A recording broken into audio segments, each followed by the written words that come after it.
નમો અરિહંતાણં નમો સિદ્ધાણં નમો આયર્યાણં નમો જયાણં નમો લોયે સૌસાહુનં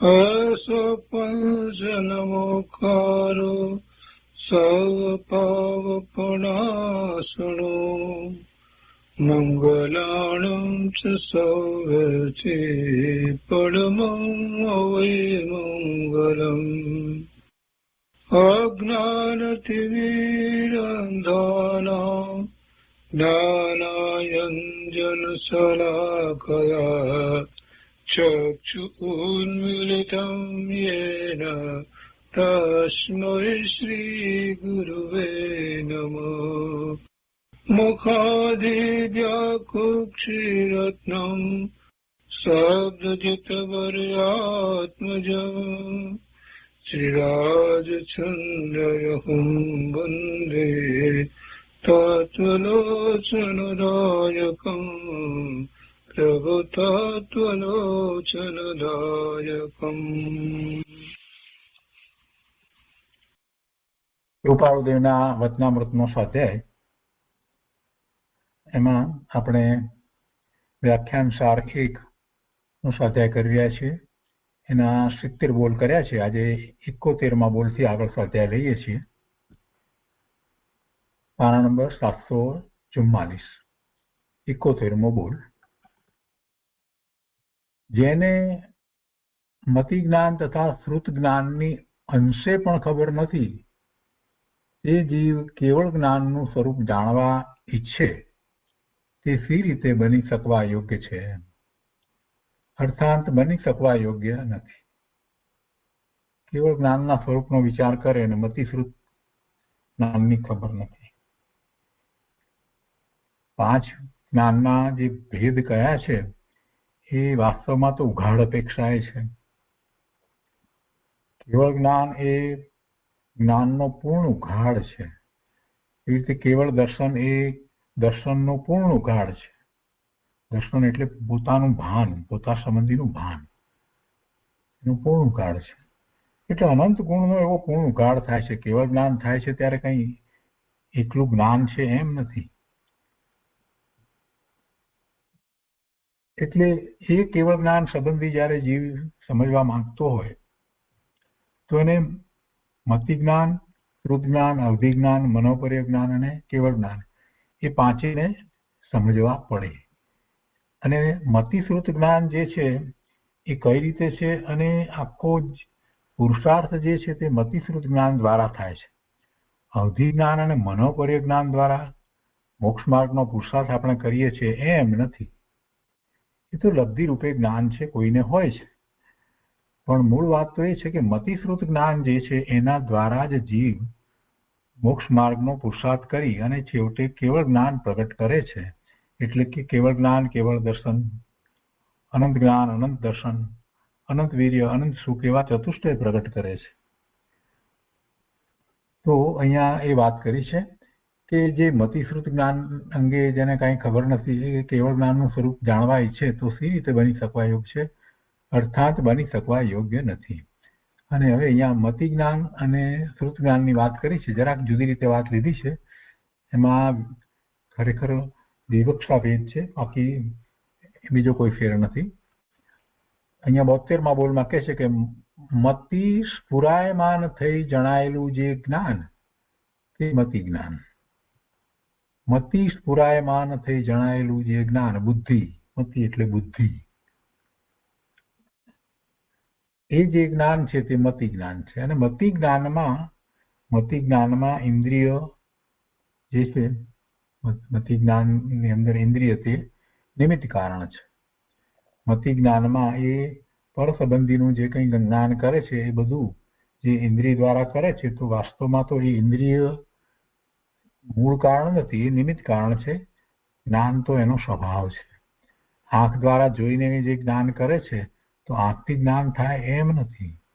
જ્ઞાન એનો સ્વભાવ છે અને એ જ્ઞાન પરિણમે છે તો એ જ્ઞાનની જે પર્યાય જે થાય છે એટલે એ અવસ્થા જે થાય છે એ અવસ્થામાં એ ઇન્દ્રિયોના વિષયોને જાણે છે. એક એક ઇન્દ્રિય જે છે એ એમાં નિમિત્ત કારણ છે. આંખથી જે જાણે છે તે રૂપી પદાર્થોને જાણે છે.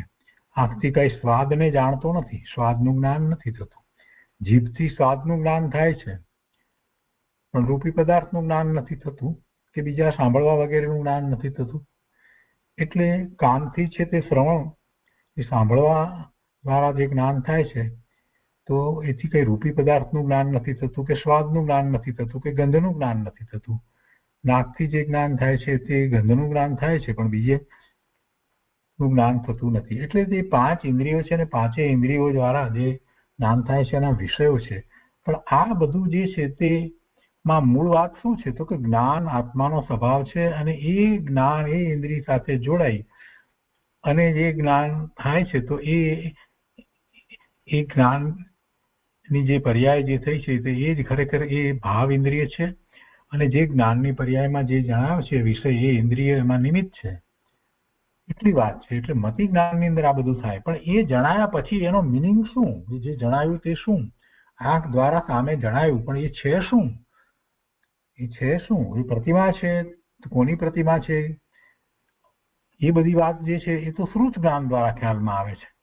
પેલું તો પ્રતિમા જણાય પણ એ પ્રતિમા છે તો શું છે પ્રતિમા છે, આ જે જણાયું એ આકાર જણાયો, પ્રતિમા જેવો એક આકાર જણાયો, એ શું છે, પથ્થરની પ્રતિમા છે, ધાતુની પ્રતિમા છે, સ્ફટિકની પ્રતિમા છે અને એ કયા ભગવાનની પ્રતિમા છે, આ બધી વાત જે છે તે શ્રુત જ્ઞાનમાં ખ્યાલમાં આવે છે.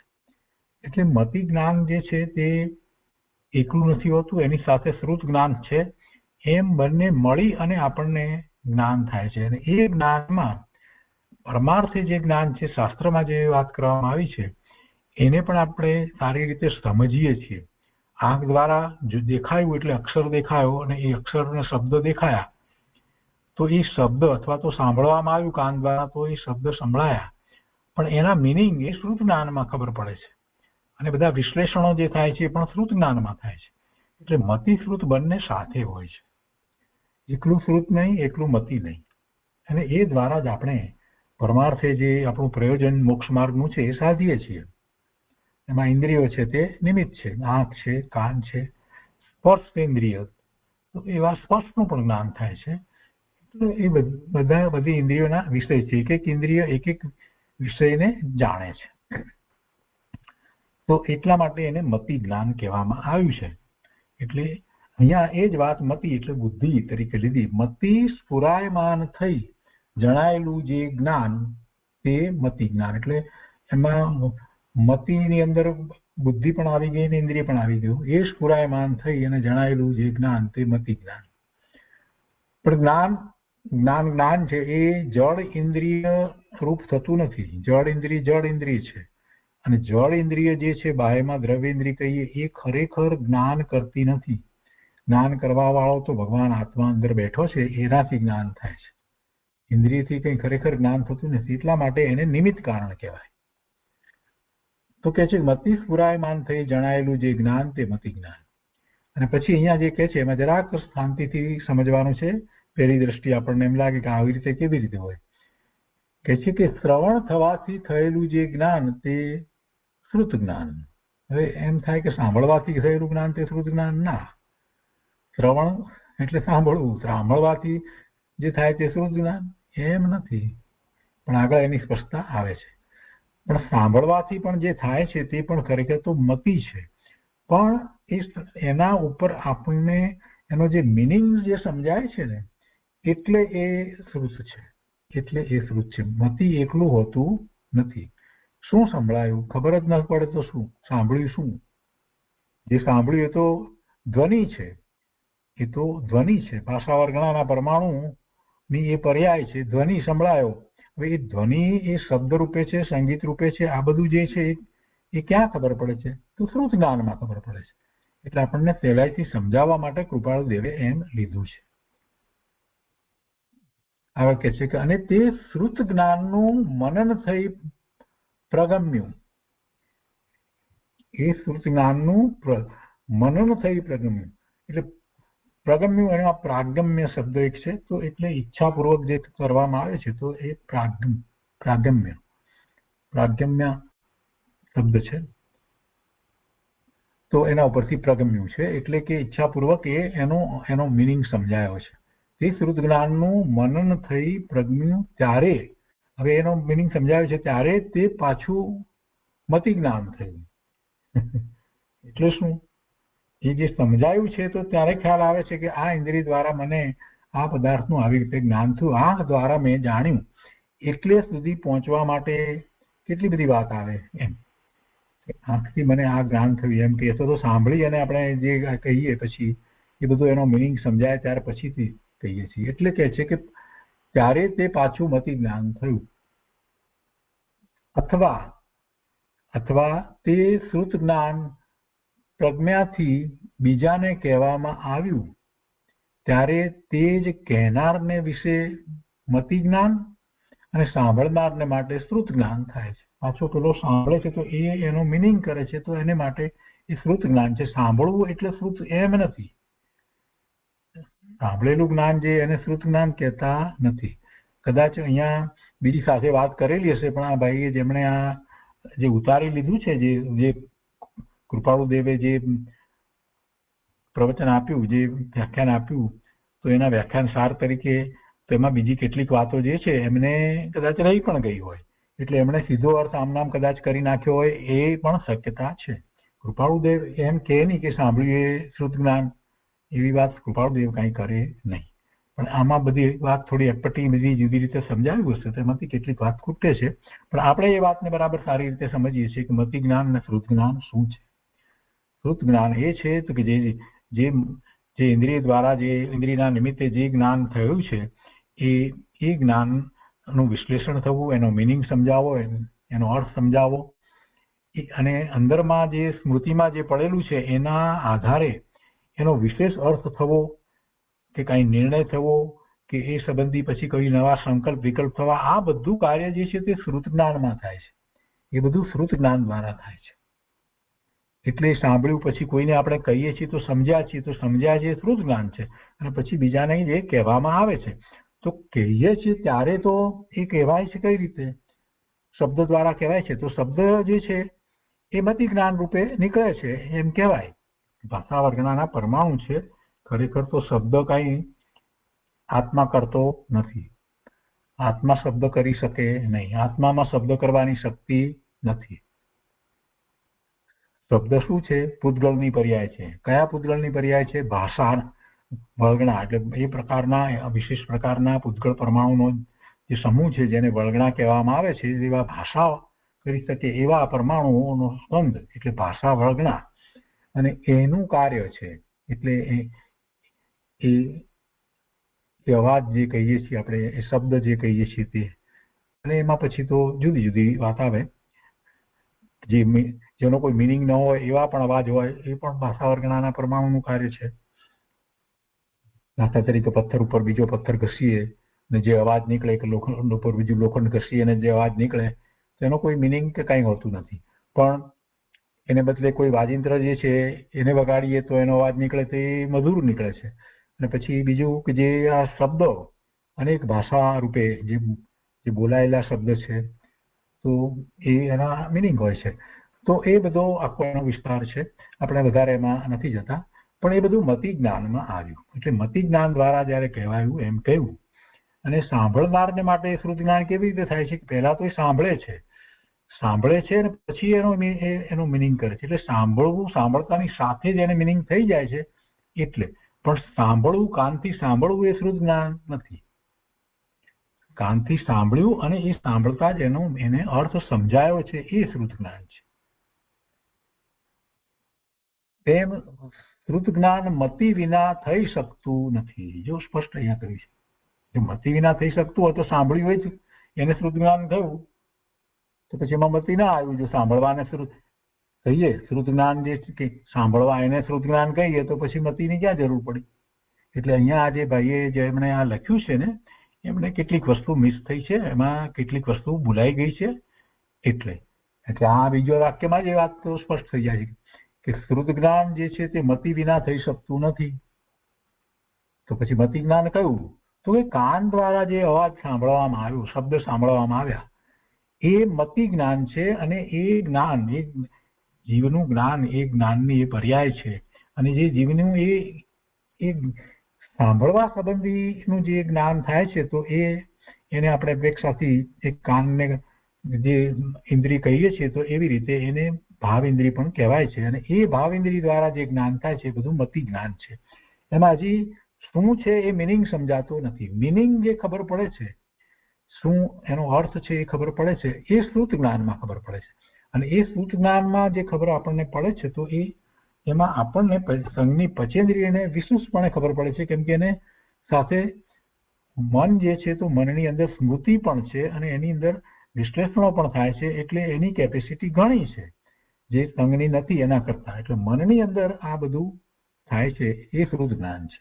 એટલે અહીંયા સ્પષ્ટ થઈ જાય છે કે તેમ શ્રુત જ્ઞાન મતિ વિના થઈ શકતું નથી. અને તે જ મતિ પૂર્વે શ્રુત હોવું જોઈએ. જો બીજી પણ સાથે વાત લીધી કે એ મતિ જ્ઞાન મિનિંગ વાળું હોવું જોઈએ. એ મતિ જ્ઞાન જે છે એ મિનિંગ વાળું હોવું જોઈએ. મિનિંગ વગરનું હોય, કઈ અવાજ કરીએ, ગમે તેમ ઘણી વાર નાના છોકરાઓ ગરબડ બોલતા હોય છે, તો એનો કઈ અર્થ થતો નથી. તો એમાં એને કોઈ અર્થ એમાંથી સમજ પડતો નથી. એટલે અહીંયા એ કહે છે કે એ મતિ વિના થઈ શકતું નથી, એ વાત લીધી. અને તે જ મતિ પૂર્વે શ્રુત હોવું જોઈએ. એટલે કે એનું કંઈક અર્થ હોય, એવું બોલાયેલું હોય, એવું મતિ જ્ઞાન હોય, તો એ પેલા સામાન્ય પણ એ શ્રુત તરીકે ખ્યાલમાં આવે. જે શબ્દ અત્યારે આપણે બોલીએ છીએ એનો ખ્યાલ જે બધાને આવે છે, તો એ શ્રુતમાં આવે છે. પણ જે બોલાય છે એ શબ્દ છે, એનો મિનિંગ કંઈક છે, એટલે શ્રુત, એ શ્રુત છે. તો એ શ્રુત હોય તો જ એ મતિ દ્વારા જ્યારે એનો ફેલાવ થાય, ત્યારે બીજાને એ પહેલા મતિ તરીકે પકડાય અને એનો પછી શ્રુત તરીકે એનો અર્થ ખ્યાલમાં આવે છે, મિનિંગ ખબર પડે છે. એટલે આ બે વાત ઉપરથી સ્પષ્ટ થઈ જાય છે કે સાંભળ્યું એ શ્રુત જ્ઞાન નથી, પણ સાંભળ્યું એ મતિ જ્ઞાન છે. કાન દ્વારા જેટલું ગયું અંદર એ તો મતિ છે, અને એનો જે અર્થ સમજાય છે તે શ્રુત છે. એને શ્રુત જ્ઞાન કહેવું છે. મતિ શ્રુત સાથે જ હોય છે. આગળ અહીંયા કહે છે કે એમ એકબીજાને કાર્યકારણનો સંબંધ છે. મતિ શ્રુતને એમ એકબીજાને કાર્યકારણનો સંબંધ છે. મતિ દ્વારા જે કંઈ જાણીએ છીએ ત્યારે એનો મિનિંગ જ્યારે સમજાય છે તો શ્રુત જ્ઞાન કહેવાય છે. અને જે કંઈ મતિ દ્વારા જાણીએ છીએ, તો મતિમાં જે જ્ઞાન જે શબ્દ રૂપે આવ્યું છે, તો એ પહેલા એ શ્રુત તરીકે કોઈને સમજાયું છે, અને એના દ્વારા એ મતિ તરીકે મુકાયું છે, બોલાયું છે. એટલે એમાંથી આપણને તરત એનો અર્થ ખબર પડે છે. પણ એમાં અર્થ વગરનું કાંઈ ગમે તેવા અવાજો છે, તો કાંઈ એમાંથી કંઈ આપણને શ્રુત થતું નથી. તો એમ એકબીજાને કાર્યકારણનો સંબંધ છે. તેના ઘણા ભેદ છે. તે સર્વે ભેદને જેમ જોઈએ તેમ હેતુ સહિત જાણ્યા નથી. હેતુ સહિત જાણવા સમજવા એ દુર્ઘટ છે, કંઈ સહેલું નથી. એટલે દુર્ઘટ છે. એટલે કે એનો અભ્યાસ કરવો પડે. બધાનો મતિ જ્ઞાનના ભેદ છે, એનો પણ અભ્યાસ કરવાનો છે. કેવી રીતે જ્ઞાન થાય છે, એ આખી પ્રક્રિયાનો પણ અભ્યાસ કરવો જોઈએ. અવગ્રહ, હિયા, અવાય અને ધારણા, એમ એ જ્ઞાન આપણને થાય છે. તો શ્રુત જ્ઞાનમાં એ બધું થાય છે. અવગ્રહ, હિયા, અવાય અને ધારણા ક્યાં થાય છે? અવગ્રહ એટલે કાંઈક જે છે એવો ખ્યાલ આવે છે એ વસ્તુનો, એ કોઈ પણ ઇન્દ્રિય દ્વારા, તો એ બોલાયેલું હોય કે જોયેલું હોય કે સાંભળેલું હોય કે, તો એ બધું ક્યાં થાય છે? એ શ્રુત જ્ઞાનમાં થાય છે. એટલે મનની અંદર થાય છે. તો આ બધી વાતને સાથે સમજવી પડે તો આપણને સ્પષ્ટ થાય. અને કેવળ જ્ઞાન તો પૂર્ણ જ્ઞાનનો ઉઘાડ છે, પૂર્ણપણે જ્ઞાનનો ઉઘાડ છે. એમાં પછી ઇન્દ્રિયના આલંબનની જરૂર રહેતી નથી. જે આ ઇન્દ્રિયના આલંબન દ્વારા જે જ્ઞાન થાય છે, એ જ્ઞાનને સીમા છે, એને લિમિટેશન છે. અને દરેકને એ સીમા અલગ અલગ હોય છે. આપણને આંખથી થતું જ્ઞાન જે છે, એની જે સીમા છે, એના કરતા પેલા ગીધને એ સીમા વધારે છે. ઘણે ઊંચેથી એ નીચે જે પદાર્થ જે છે એને જોઈ શકે છે, કળી શકે છે. અને એ એક ઇન્દ્રિયમાં એને વધારે વિશેષતા છે. એવી રીતે સાંભળવાની ઇન્દ્રિયમાં બીજા કોઈકને છે કે જે ઘણી ફ્રીક્વન્સીઓ આપણા કરતા, કેટલાક જે પ્રાણીઓ છે એ સૂક્ષ્મ ફ્રીક્વન્સીને એ સાંભળી શકે છે. જે આપણે નથી સાંભળી શકતા, અને એટલા માટે ભૂકંપ વગેરે થાય છે તો એના અવાજો પહેલા એમને સંભળાય છે, ખ્યાલ આવે છે, એટલે દોઢ ભાગ એમની શરૂ થાય છે. એટલે એ બધું જે છે એ એને સીમા છે. એ બધા ઇન્દ્રિય દ્વારા જે કંઈ થાય છે એને સીમા છે. જ્યારે કેવળ જ્ઞાન છે એ ઇન્દ્રિયો દ્વારા થતું જ નથી, એ અતિન્દ્રિયપણે થાય છે, એમાં કોઈ ઇન્દ્રિયની જરૂર નથી. એ સીધું જ્ઞાન થાય છે, એટલે એને કોઈ સીમા નથી. હવે સીધું પ્રત્યક્ષ જ્ઞાન, અવધિ જ્ઞાન થાય છે, મનોપર્ય જ્ઞાન પણ થાય છે, પણ એ બંનેને પણ સીમા છે. સીધું થાય છે, પ્રત્યક્ષ થાય છે, પણ એને પણ સીમા છે. ત્યારે કેવળ જ્ઞાનને કોઈ સીમા હોતી નથી. જ્ઞેય માત્ર એમાં જણાય, ઇન્દ્રિય વિના અતિન્દ્રિયપણે જ્ઞેય માત્ર જણાય, એને કોઈ સીમા નથી. તો આ કેવળ જ્ઞાનની વાત કરી આપણે. જરા મતિ જ્ઞાનના બધા ભેદ વગેરે જાણવા જોઈએ, શ્રુત જ્ઞાનના એ બધું સમજવું જોઈએ. તો એ વાત અહીંયા કરે છે કે તે સર્વ ભેદને જેમ જોઈએ તેમ હેતુ સહિત જાણ્યા નથી, અને હેતુ સહિત જાણવા સમજવા એ થોડું અઘરું પણ છે. પણ એ જાણ્યા પછી અને ત્યાર પછીથી આગળ વધતા અવધિ જ્ઞાન, જેના પણ ઘણા ભેદ છે, અને જે સઘળા રૂપી પદાર્થને જાણવાના વિષય છે તેને, અને તે જ પ્રમાણે મનોપર્યના વિષય છે, તે સઘળાઓને કઈ અંશે પણ જાણવા સમજવાની જેને શક્તિ નથી, એને સમજવાની શક્તિ નથી, જાણવાની પણ શક્તિ નથી, ઈચ્છા થતી નથી કે આ બધું શું છે, એવા મનુષ્યો પર અને અરૂપી પદાર્થના સઘળા ભાવોને જાણનારું એવું જે કેવળ જ્ઞાન, તેના વિશે જાણવા સમજવાનો પ્રશ્ન કરે તો તે સી રીતે સમજી શકે, અર્થાંત ન સમજી શકે.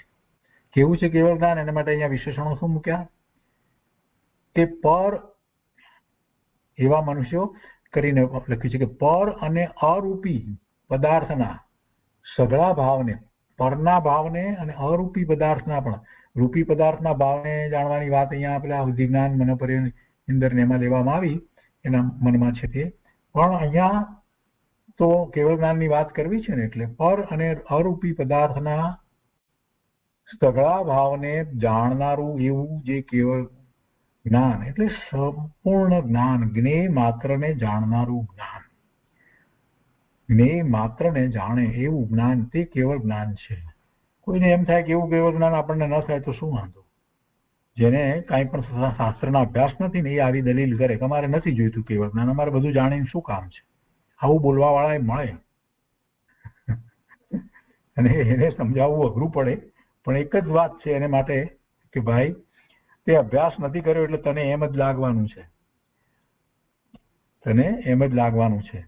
કેવળ જ્ઞાન જેને થાય છે એ કેવળ જ્ઞાન માત્ર જ્ઞાન નથી, એ દ્વારા તો એ પોતે પોતાના સંપૂર્ણ શુદ્ધ સ્વરૂપને એ પ્રગટ કરે છે, અને એ કર્મ રહિત અવસ્થા થાય છે, અને એમાં એને શાશ્વત સુખ, શાંતિ, આનંદ, શાશ્વત અને અવ્યાબાદ, જેમાં બાધા ના પડે એવી એની અદ્ભુત દશા થાય છે.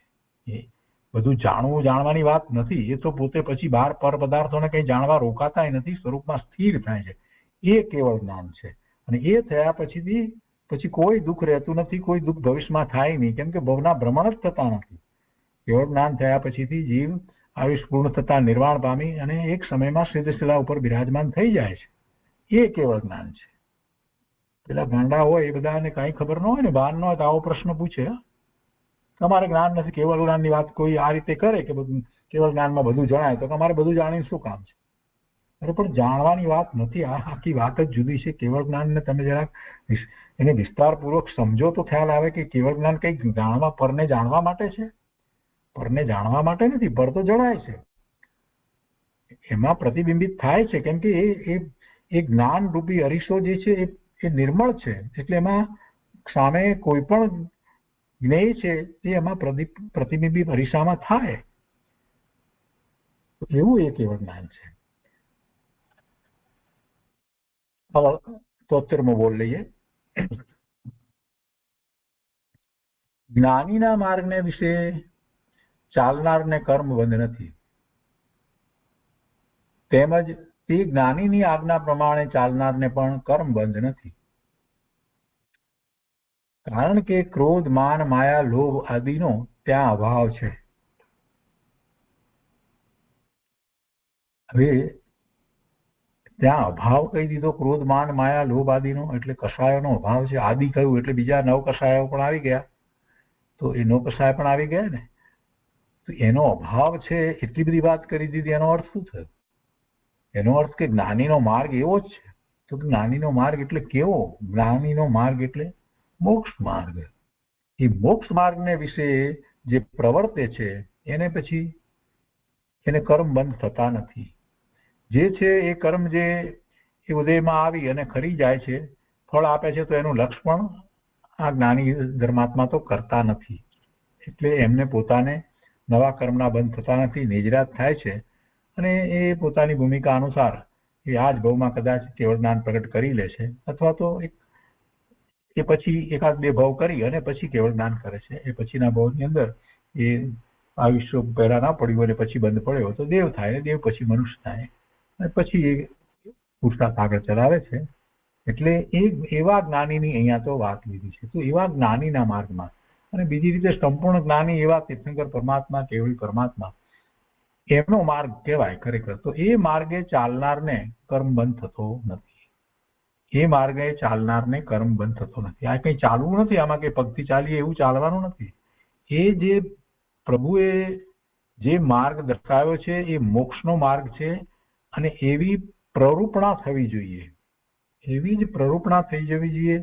એમાં જે વસ્તુ સ્વરૂપને સમજાવવામાં આવ્યું છે, અને જે રીતે પોતાના શુદ્ધ સ્વરૂપની પૂર્ણપણે પ્રાપ્તિ કરવા માટે થઈ અને જે કંઈ કહેવામાં આવ્યું છે એ બધાને સમજી સ્વીકારી આત્મસાત કરી અને સત્કારપૂર્વક એમ જ્યારે પ્રવર્તવામાં આવે છે તો જીવ મોક્ષ માર્ગમાં છે. અને એવો જીવ મોક્ષ માર્ગમાં છે એને બહારમાં કોઈ પદાર્થોમાં રસ પડતો નથી, એને જગતના પદાર્થોની રુચિ નથી રહી. એટલે એમાંથી એને ખ્યાલ છે કે કોઈ આનંદ સુખ શાંતિ પ્રાપ્ત થતા જ નથી. એટલું જ નહીં, પણ એ બહારના જે કોઈ પદાર્થો વગેરે છે અથવા તો બીજાઓ જે છે એ કોઈ એને સુખી દુઃખી કરતા નથી, અને દુઃખી પણ કરી શકતા જ નથી.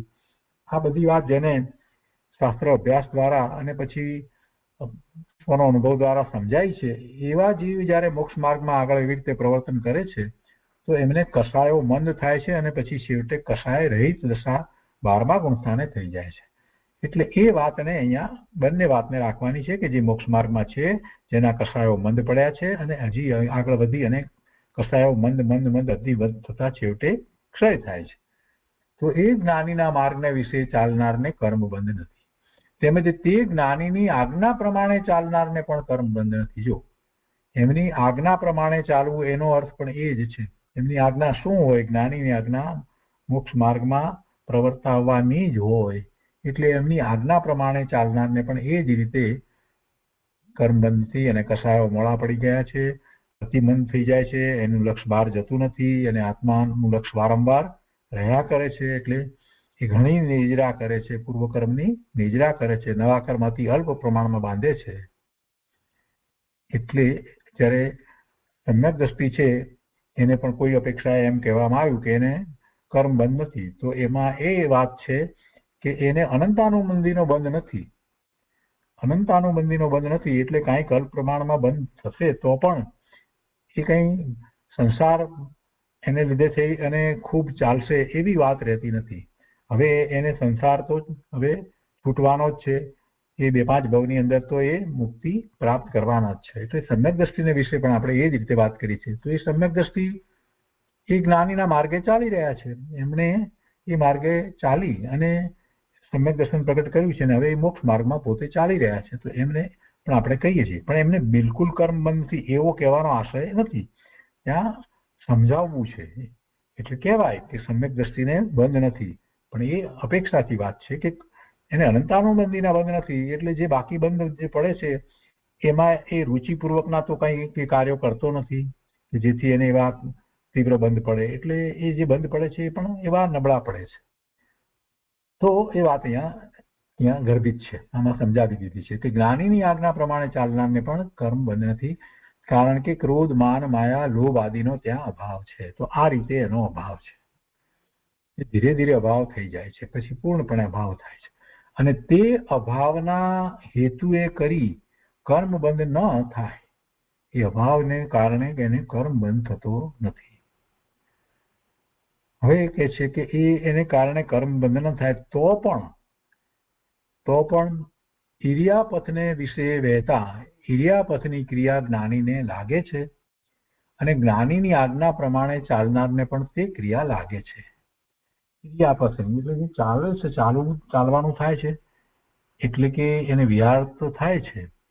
અને બીજું પણ એટલે ઇરિયાપથ કરતા આમ જોવા જઈએ તો બીજું બધું આવી જાય, કેમ કે જ્ઞાની છે તો એને હજી આહાર પણ હોય છે, બોલવું પણ હોય છે, એટલે ઇરિયાપથ કરતા એમાં બધું જ આવી જાય છે. એ બધું જે ક્રિયાઓ જે થઈ રહી છે તો એ ક્રિયાઓને કારણે એને સૂક્ષ્મ એવા બંધ પણ પડે છે. ભલે જ્ઞાનીની આજ્ઞા પ્રમાણે ચાલે, મોક્ષ માર્ગમાં પ્રવર્તે, તે છતાં પણ જ્યાં સુધી એ પોતે પૂર્ણ દશા ન પ્રગટ કરે ત્યાં સુધી એવા અલ્પથી અલ્પ બંધ પણ પડે છે. પણ આ બંધ એવા નથી કે જેને કારણે એને ભવના ભ્રમણ થાય. આગળ અહીંયા 74મો બોલ છે, એમાં કહે છે કે જે વિદ્યાર્થી જીવ કર્મ બાંધે છે તે જ વિદ્યાર્થી જીવ કર્મ છોડે છે. જે વિદ્યાર્થી જીવ કર્મ બાંધે છે તે જ વિદ્યાર્થી જીવ કર્મ છોડે છે. એટલે જીવ કર્મ બાંધે છે અને કર્મ છોડે છે એમ ના કહેતા વિદ્યાર્થી શબ્દ મૂક્યો છે. વિદ્યાનો અર્થી તો વિદ્યા કોને કહેવાય? આ બધી વિદ્યાઓ 12મા એન્જિનિયરિંગની, મેડિકલની ને એ બધી વિદ્યા ના, એ વિદ્યા નથી. એ બધી માહિતી છે, એને વિદ્યા ના કહેવાય.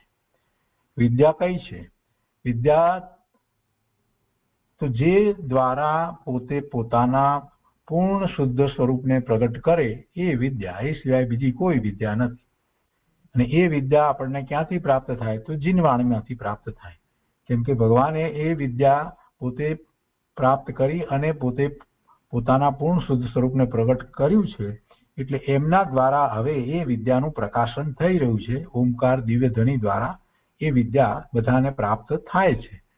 તો એવી વિદ્યા, એ વિદ્યાની જે આરાધના કરે છે એ સાચો પરમાર્થે વિદ્યાર્થી છે.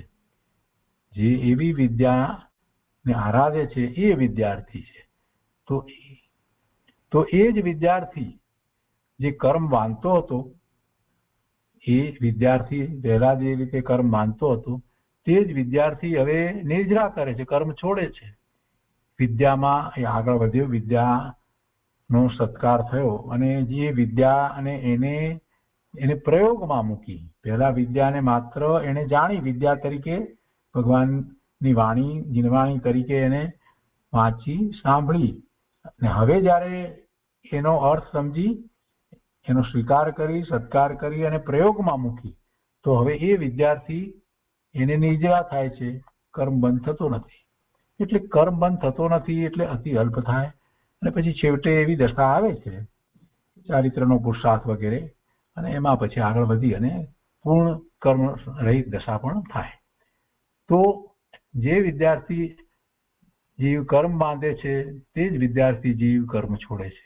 હવે આમાં કહેવાનું એક બીજું પણ છે તાત્પર્ય, કે કોઈ એને કર્મ બંધાવતું નથી અને કોઈ એને કર્મ છોડાવતું નથી. જે બાંધે છે એ જ છોડે છે, બીજો કોઈ એને બંધાવે છે કર્મ એમ નથી. કોઈના કારણે કર્મનો બંધ મને પડે છે એમ પણ નથી, અને કોઈના કારણે મારા કર્મ છૂટે છે એમ પણ નથી.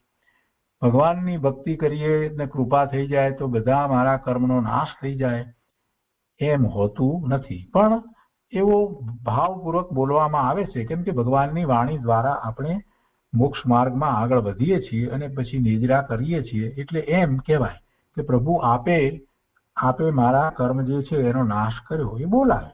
એવો વ્યવહાર છે. જ્ઞાની ધર્મી જીવોને પણ એવો વ્યવહાર હોય છે અને અંદરમાંથી એવો ભાવ આવે છે કે જે કાંઈ છે તે બધું પ્રભુનું આપેલું છે, પ્રભુની આજ્ઞામાં રહેવાથી જ પ્રાપ્ત થયું છે, એવું બોલાય. કુંકુંદાચાર્ય ભગવાન જેવા પણ આટલું બધું દ્રવ્યાનુયોગ લખ્યો છે, આટલી બધી વાત સમજાવી છે, મહાવીરમાં જઈ આવ્યા છે, છતાં પણ એવી એક ગાથા લખે છે કે પ્રભુ અમને સિદ્ધત્વ આપ્યું, અથવા તો સિદ્ધત્વ આપો, એવી ગાથા એવી લખી છે. એ શું નથી સમજતા કે પ્રભુ સિદ્ધત્વ નથી આપતા? પણ એવો ભાવ આવી જાય છે, કેમ કે જાણે કે બધું અમને તો પ્રભુ પાસેથી જ પ્રાપ્ત થયું છે. કેમ કે જે દ્રવ્યસ્વરૂપ પ્રાપ્ત થયું છે ને એની સમજ ને એ માર્ગ જે છે એ કઈ નવો માર્ગ નથી, એ તો પ્રૂવ થયેલો માર્ગ છે કે એ માર્ગે ચાલીને અનંત જીવો સિદ્ધત્વને પામ્યા છે. એને કઈ હવે સાબિત કરવાનું નથી રહેતું. એક છે પ્રૂવ માર્ગ છે, સાબિત થયેલો માર્ગ છે કે એ માર્ગે ચાલીને જ જીવો મુક્તિને પ્રાપ્ત કરે છે. તો એ 74મો બોલ થયો. 75મો બોલ છે પછી કે તે જ વિદ્યા સંસારી હેતુના પ્રયોગે વિચાર કરવાથી કર્મ બંધ કરે છે. બીજી પણ વાત છે આમાં સાથે રહેલી, એટલે આ બીજી વાત છે કે તે જ વિદ્યા સંસારી હેતુના પ્રયોગ. હવે જીનવાણી તો સાંભળી, આવડી ગયું, વાંચી લીધું, યાદ રાખ્યું, સમજાવતા આવડે, અને પછી સંસારી હેતુ હોય એટલે કે પોતાની પ્રતિષ્ઠા માટે કે પછી એમાંથી એ દ્વારા ધન કમાવા માટે એવો એનો પ્રયોગ કરે તો પછી શું થાય? કર્મ બંધ પડે, એમાં કર્મ બંધ પડે. એટલે આ જે વિદ્યા જે છે એ ધન કમાવા માટેની વિદ્યા નથી, કોઈને પ્રભાવિત કરવાની કે કોઈ વિદ્વતા બતાવવાની કે પોતાનું અભિમાન બતાવવાની કે કોઈને બીજાને હરાવી દેવાના વાદ વિવાદમાં, એ માટેની ક્યાંય વિદ્યા નથી. એમ કરતા તો કર્મનો બંધ પડે. એટલે અહીંયા તે જ વિદ્યા લખ્યું છે ને, એટલે બીજી બધી વિદ્યાની વાત નથી. તે જ વિદ્યા સંસારી હેતુના પ્રયોગે વિચાર કરવાથી કર્મ બંધ કરે છે, અને તે જ વિદ્યાથી દ્રવ્યનું સ્વરૂપ સમજવાના પ્રયોગથી વિચાર કરે છે ત્યાં કર્મ છોડે છે.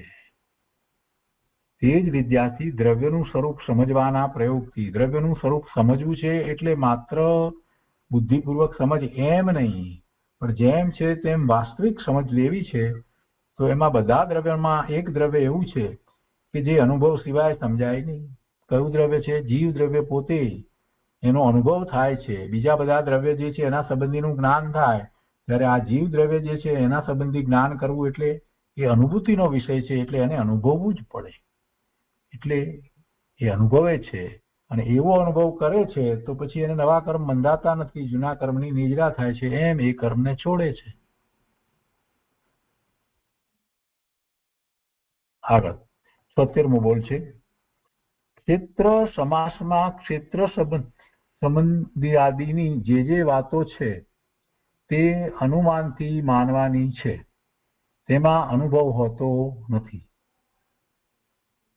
ક્ષેત્ર સમાસમાં એટલે કે આ જૈન ભૂગોળની જે વાત છે, ક્ષેત્ર વગેરેની જે એમાં જે વાત કરવામાં આવી છે, જે રીતે જૈન ભૂગોળની એ સંબંધીની જે વાતો છે તે અનુમાનથી માનવાની છે. કેમ કે અત્યારે આપણે પ્રત્યક્ષ એને કરી શકીએ નહીં.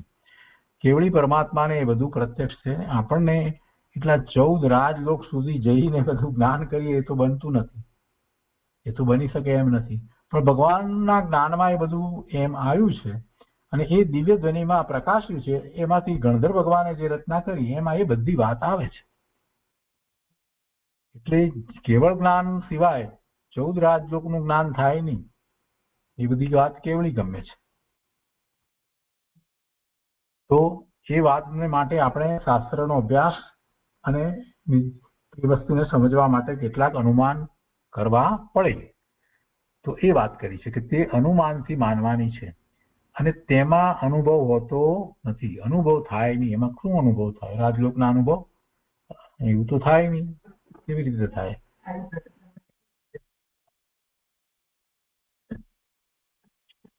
પરંતુ તે સઘળું કારણોને લઈને વર્ણવવામાં આવે છે. એના કારણ છે, એના હેતુ છે, એટલે એ વર્ણવવામાં આવે છે. કેમ કે એ જાણ્યા વિના આપણે જે જ્ઞાન કરવા માંગીએ છીએ પરમાર્થે એ આપણે કરી શકતા નથી. એને માટે એ જાણવું જરૂરી છે, અને તેની શ્રદ્ધા વિશ્વાસપૂર્વક રાખવાની છે. અને મૂળ શ્રદ્ધામાં ફેર હોઈને આગળ સમજવામાં ઠેઠ શુદ્ધ ભૂલ ચાલી આવે છે. એટલે એ વિશ્વાસપૂર્વક જેમ છે તેમ શાસ્ત્રમાં આપ્યું છે તે રીતે એને માનવાનું છે. જેમ ગણિતમાં પ્રથમ ભૂલ થઈ તો પછી તે ભૂલ ઠેઠ સુધી ચાલી આવે, હિસાબમાં ભૂલ પડી હોય ગણિતમાં, તો એવી રીતે આમાં પણ જો ભૂલ કરવામાં આવે તો એ ભૂલ પછી ઠેઠ સુધી ચાલી આવે છે.